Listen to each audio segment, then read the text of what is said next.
Factoring, here we go. You guys have a lot of different kinds of factoring that you're going to know after this video. But I want to say that the first 6 you should already be able to handle. So what I would like you to do is I would like you to pause this video and try the first 6 on your own so you can warm yourself up. And then I will quickly show you the answers to these and then go over 3 new types of factoring. Alrighty? Go. Alright, so here we go. The first one was just GCF. The only thing you can do in the first one is factor out a greatest common factor of 3x, divide all 4 terms. Remember, it starts with 4 terms, so you must have 4 terms on the inside. Some people forget the plus 1. Don't forget the plus 1. Number 2 is just special number game, unfoiling, whatever you want to call it. What multiplies to a negative 15 but adds to a negative 2? It's a negative 5 and a positive 3. Done. Number 3 is Batman, splitting the middle term, box method, whatever you like to use. Number 4 is the difference of 2 squares. Now remember, there is no such thing as the sum of 2 squares. There is only a difference of 2 squares. Number 5 is a 3-step factoring problem. The first thing you can do is factor out a GCF of 4x squared. Then what multiplies to a negative 4 but adds to a negative 3? That's a negative 4 and a positive 1. But since this is x to the 4th power, that's going to leave you with the difference of 2 squares here. So you have 4x squared, x plus 2x minus 2, and x squared plus 1. Remember, you cannot do anything with the x squared plus 1. We do not have a sum of squares. Number 6 is prime. If it can't be factored, it can't be factored, and you just call it prime. Now, don't write prime if you think it can't be factored, and it really can. You've got to factor it if it can be factored. So that's that. Now, this is all review, so I wanted you to try it on your own first. Now we have a few new ones that you're going to do. The first one is called grouping. Now, the nice thing about grouping is if you use Batman or splitting the middle term, it's pretty much the last step, except for it's already here. The only difference is you have more exponents. So we have x cubed, x squared, x, and 18. This has 4 terms, and that's when you can use grouping. As of right now, 2 terms. The only thing you know is a difference of 2 squares, but that will change very shortly. When you have 3 terms, you either have Batman or you have regular unfoiling. And now, if you have 4 terms, you can use grouping. And all you have to do is, once they are in descending order, or standard form, you group the first 2 and the last 2, just like you do on the second to last step in Batman. Factor out your GCF. This one is x squared, leaving you with x minus 2. This is a negative 9. Leaving you with x minus 2. The insides are the same, just like they're supposed to be. So you write the x minus 2, and then you take your GCFs, and you have an x squared, and you have a negative 9, and you're done. So you thought. Then you always have to look to see if it can factor more. In Batman, that won't happen. But in grouping, you might have the difference of 2 squares again, because remember, you're starting at an x cubed now. You have a higher number of exponents. So this is x minus 2, x plus 3, and x minus 3, and you are done. That's grouping. So the next one, of course, is up to you. Group them together.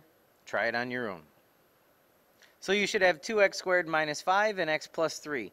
You don't always have the difference of 2 squares after you pull out your GCFs.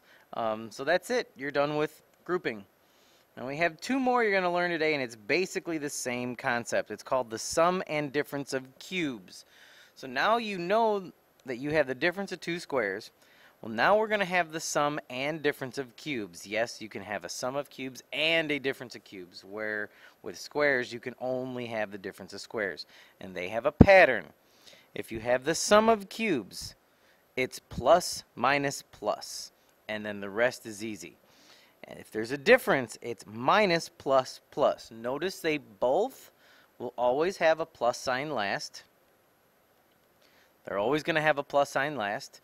And the first set of parentheses is always going to be the same symbol as what you see in the original problem. So the sum has a plus first, difference has a minus first. So that means these are the two that change. There's always going to be one negative.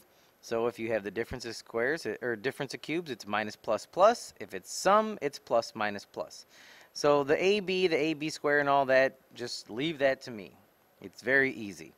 So what I recommend is setting up your parentheses. So we have a little set and a big set. Since this is sum, we're going to have a plus, minus, plus. And this is all you need to do. Take the cube root of the first term, so the cubed root of x cubed is x, and you take the cube root of the second term, so the cubed root of 8 is 2. And now you take your first term, square it, so x squared. 2 squared is 4. You put those in the first and last spot. And then what do you do with the middle spot? All you do is you multiply these two terms together. So x times 2 is 2x, and you're done. Don't worry about the fact that 2 times x is positive. You just follow the pattern.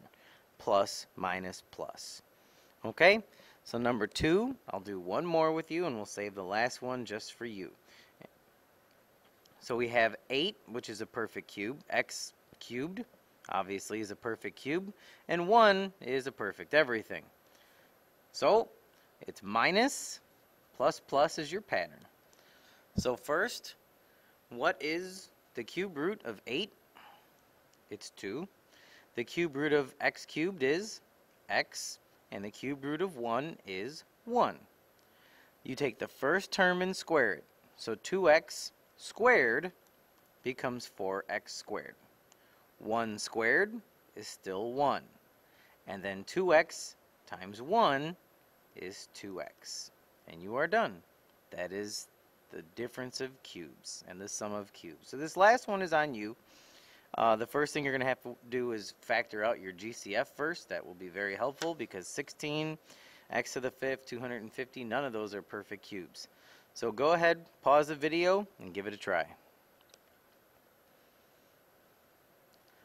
So the first thing you want to do is factor out a 2x squared.